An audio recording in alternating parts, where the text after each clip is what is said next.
Au Tchad, le lac Fitri est comme une oasis, toujours humide, au cœur de la sécheresse sahélienne. Vestige du méga-lac Tchad, le lac Fitri est peu profond. Sa superficie varie chaque année au gré des pluies.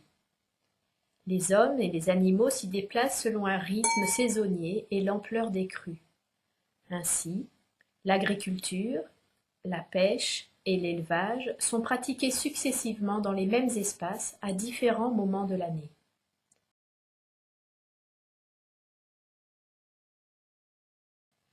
Son système lacustre particulier et sa riche biodiversité ont valu au lac Fitri, dès 1989, d'être classé par l'UNESCO zone de biosphère.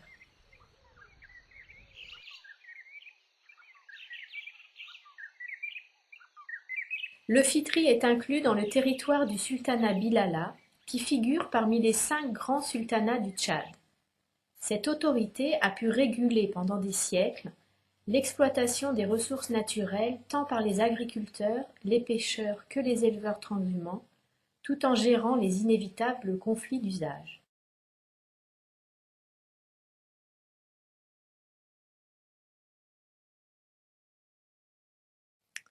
Depuis les sécheresses des années 1970 et 80, la concentration des hommes et des troupeaux n'a cessé d'augmenter autour du lac, pour des durées de plus en plus longues.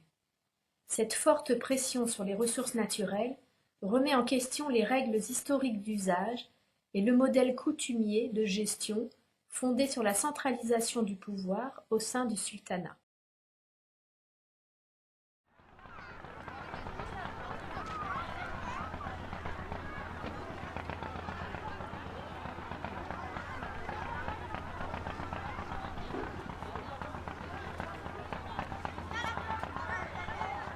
Ça va? Oui, ça va.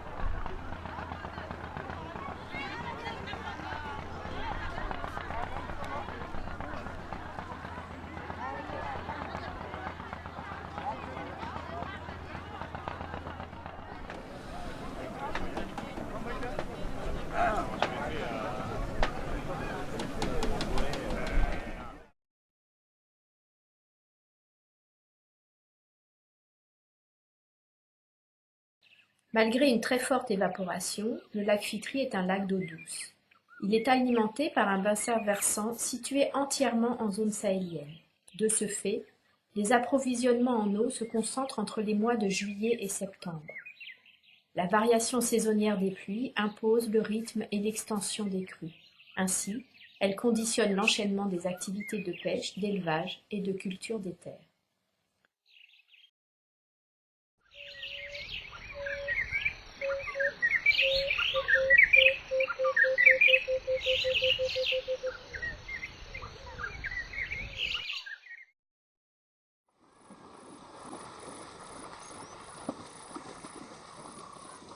Le calendrier commence avec l'arrivée de la crue au mois d'août.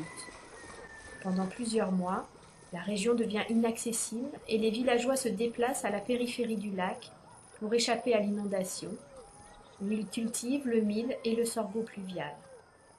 Ils reviennent à la décrue pour repiquer le berbéré, un sorgho de contre-saison, base alimentaire de la population.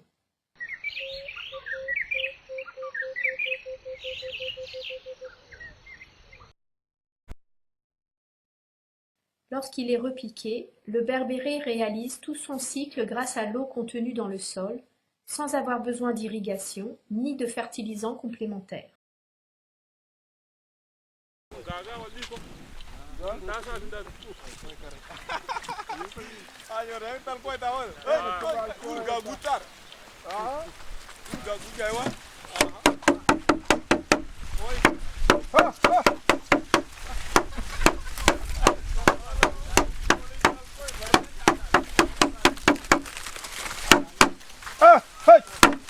La famille complète qui vient ici s'installer pour les réplications, mais pour les gardiennage des oiseaux, parfois il y a les maris partent pêcher ou chercher d'autres activités pour amener les provisions de la famille.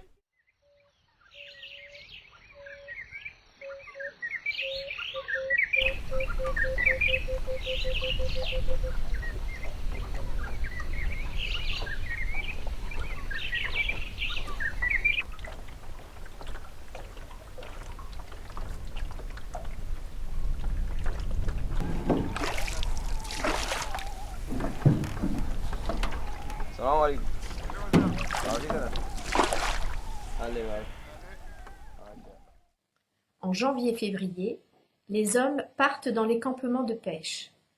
Cette activité prend un essor important depuis l'arrivée de nouveaux pêcheurs venus d'ailleurs et l'émergence d'une filière rentable de poissons vers les grandes villes du Tchad.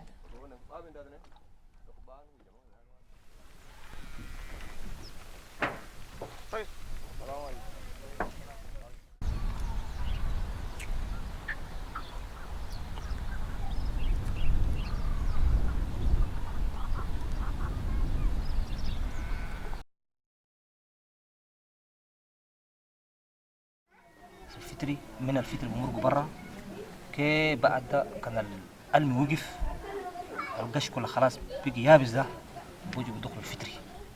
الفطري بيكونه في ألمي وفي قش أخضر لمالهم ده خلاص بقي الفطري عشان مالهم هنا الفطري ده برا ما بيقدر نقعد بيجي الفطري دائما خلاص هم ومالهم ده فترة الصيف ده قاعدين هم ومالهم ده فايدة لهم هم.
Faut pas tout.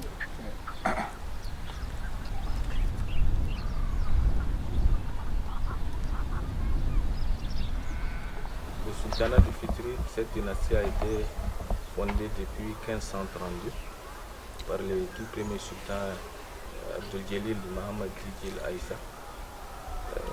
Depuis lors, ce sultanat a vécu à gérer cette entité jusqu'à aujourd'hui.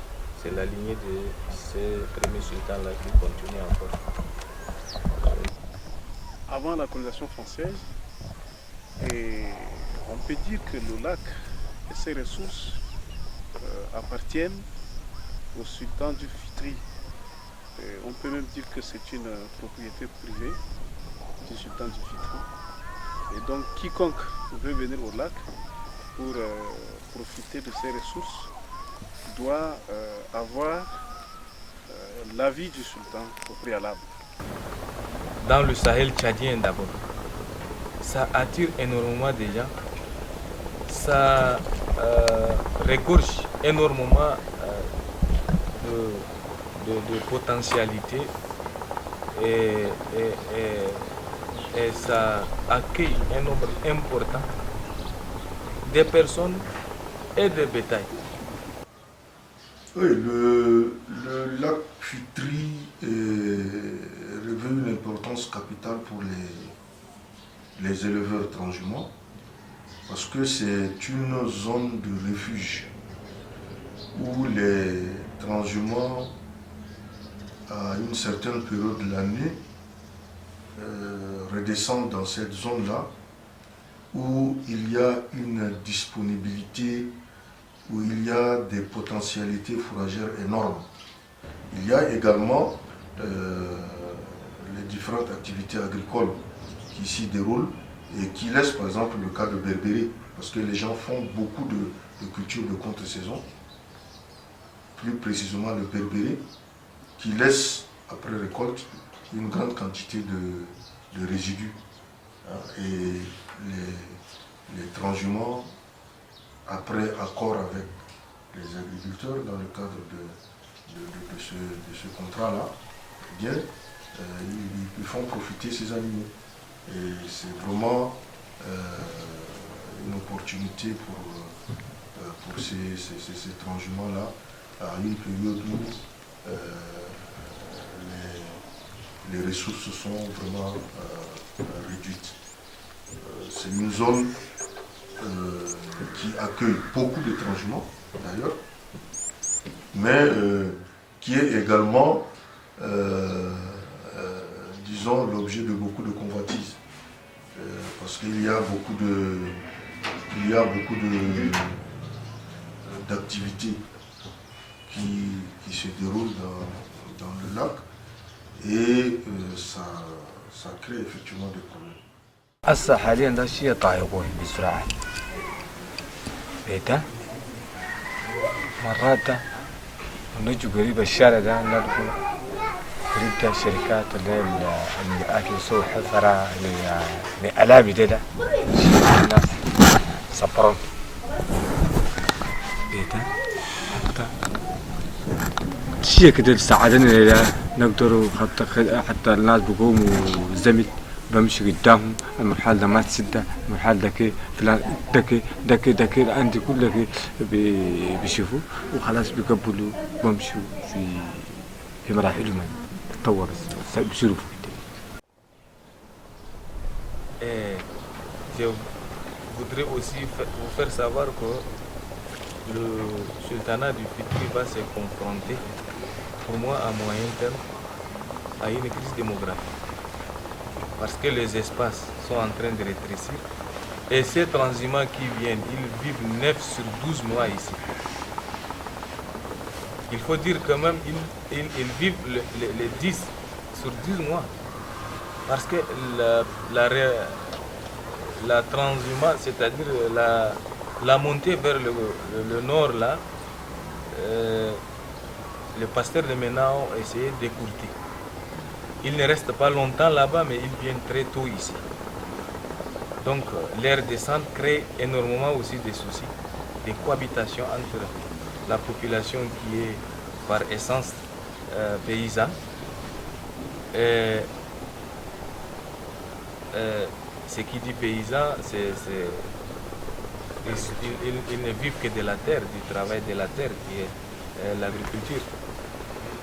Et à chaque fois, nous sommes confrontés à des conflits qui se créent.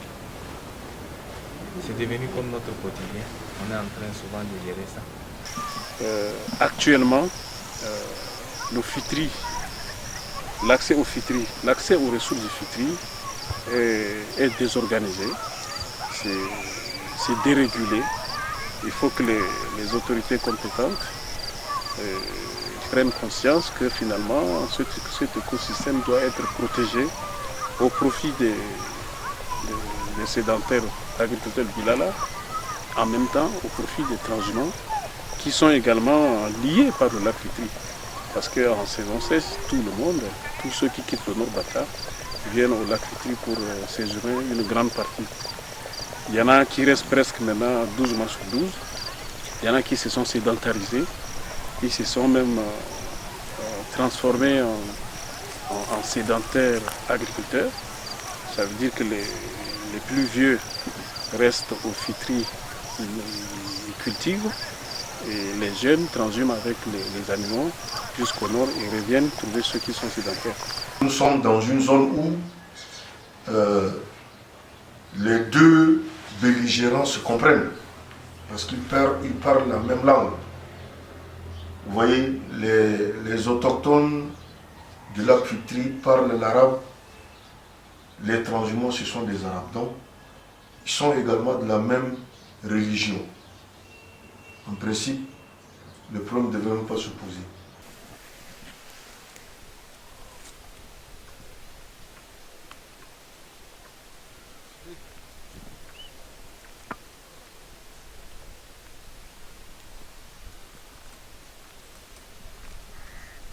Est-ce que quand les Bilala ont conquis le Fitri, est-ce qu'il y avait une autre communauté avec eux, les Arabes par exemple? Non, non. En tout cas, en démo, il n'y a pas eu d'autres communautés qui les ont accompagnés. Ils ont régné en grand maître dans cet espace. C'est à partir de là que certaines communautés arabes sont venues maintenant prêter allégeance. Ils sont restés maintenant avec nos parents. D'autres les ont rejoints plus tard encore. عرب جاءتني مع البلالة ده أول البلالة أنا هنا يمجو وكلامه المركز الشغل ده مع تاريخ والتاريخ ده ما لابد كي شغل يجي فوق ده ما اللي يجي فوق بيسترس فوندي هم بعد ما المركز في أبو حريزات ده هم السلطنة هي بلالة دي أنا هنا جاتنا بطريقة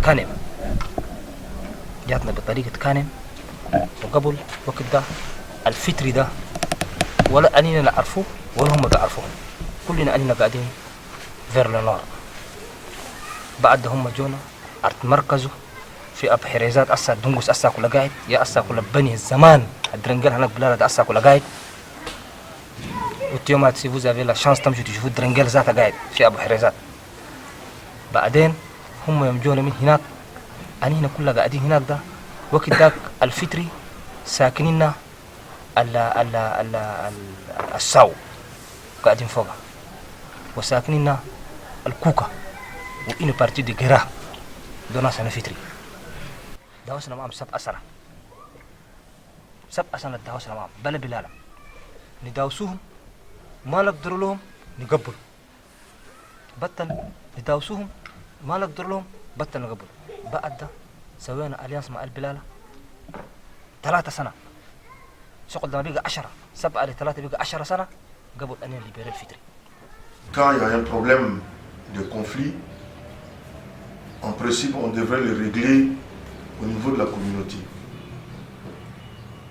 Bon, c'est vrai, il y a quelques fois, parce qu'il peut y avoir des morts d'hommes. Ça, le conflit devient pénal. Mais même s'il y a mort d'homme, les gens, quand ils s'assiedent, ils discutent, ils peuvent le résoudre.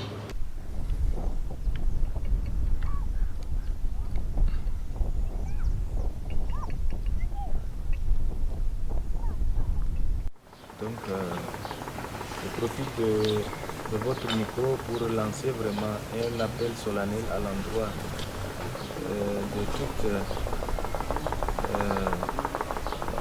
organisation volontaire qui puisse quand même sauver le lac. Tout ça, c'est réside autour maintenant de l'instruction de la génération qui remonte, c'est-à-dire la jeunesse.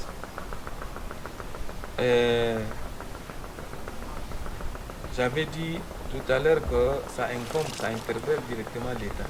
Et tout ça, c'est l'État qui est appelé maintenant à organiser ça, que ce soit avec ses propres ressources ou bien par l'entremise même de partenaires.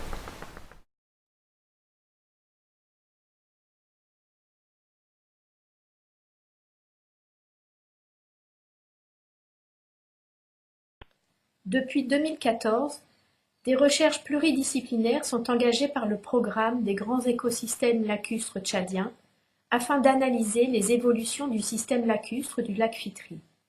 2 campagnes de recherche ont mobilisé sur le terrain une équipe internationale de chercheurs, géologues, hydrologues, géographes, anthropologues et historiens, et d'étudiants en master et doctorat. Température 8, 260.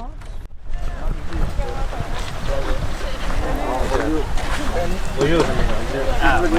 Ça va, merci. Bonne arrivée. Ça va? Comment allez-vous? J'aimerais savoir la culture même de Berbéré a commencé précisément en quelle année? Sur cette parcelle ou bien dans le lac Fitri d'une façon générale? Est-ce que vous avez une idée? Et on a combien de variétés de Koubou? Au total, combien de variétés de Berbéré? Est-ce que le Kaïdala doit intervenir d'abord pour donner, oui, l'année passée, tu as cultivé 6 hectares, voilà tes 6 hectares de cette année. Ou bien tu viens seulement, tu commences à cultiver parce que tu l'as fait.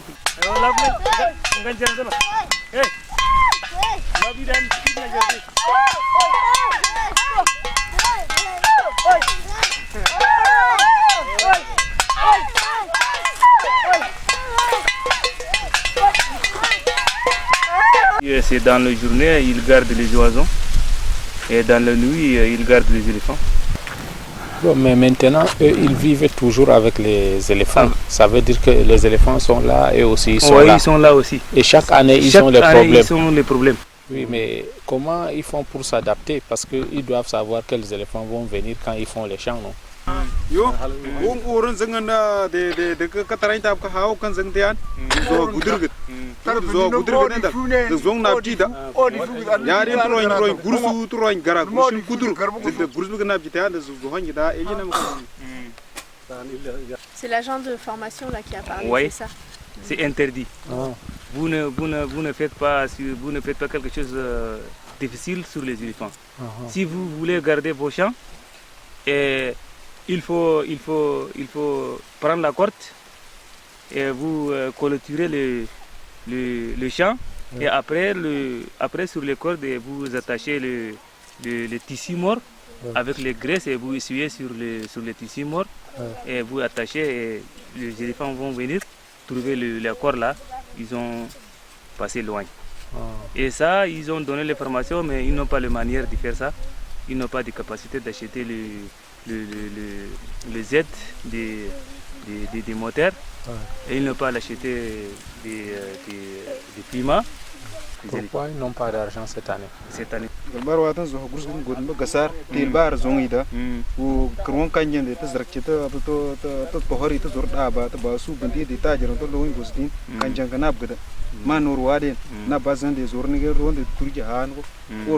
unang batan ron hotel na bazan te ere ko atan na bazan ere garganya ba to inte terbo da bazan ba to tungal ga ta ko la. La résilience du système repose sur la complémentarité des activités dans l'espace et dans le temps et sur la reconnaissance par l'ensemble des usagers de l'autorité coutumière.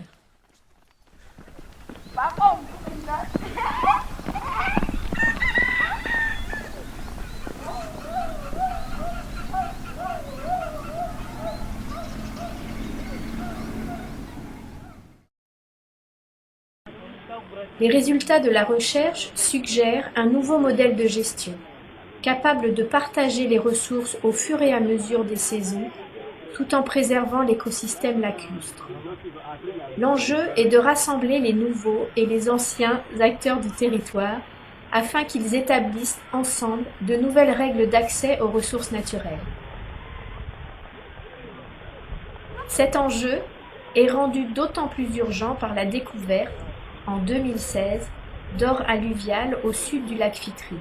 L'installation soudaine et massive de milliers d'orpailleurs éprouve fortement la résilience du système et accélère les changements en cours entre ordre et désordre.